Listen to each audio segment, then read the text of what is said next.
বন্ধুরা, আমরা এখন কন্যাদান নূর ক্যাডেট মাদ্রাসার ছাত্রদের মুখ থেকে হাদিস শুনবো। তোমার কয়টা হাদিস মুখস্থ আছে? তিনটা। তিনটার ভেতর থেকে তুমি যে কোনো একটা হাদিস মুখস্থ বলো, ক্যামেরার দিকে তাকিয়ে বলবা। 7 নম্বর হাদিস, আবু হুরায়রা রাদিয়াল্লাহু আনহু হতে বর্ণিত। তিনি বলেন, রাসূল সাল্লাল্লাহু আলাইহি সাল্লাম বলেছেন, মানুষ যখন মৃত্যুবরণ করে তখন তার সমস্ত আমলের দরজা বন্ধ হয়ে যায়। এক, কেবলমাত্র তিনটি আমল ব্যতীত। এক, সাদকে জারিয়া। দুই, এমন জ্ঞান যা দ্বারা মানুষ উপকৃত হয়। তিন, সুসন্তান যে তার জন্য দোয়া করে।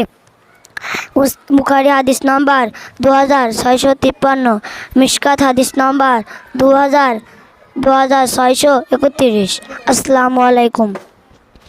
আলহামদুলিল্লাহ, অনেক সুন্দর হাদিস বলেছেন যে মানুষ মৃত্যুর পরে মাত্র তিনটা আমল ব্যতীত সমস্ত আমলের দরজা বন্ধ হয়ে যায়।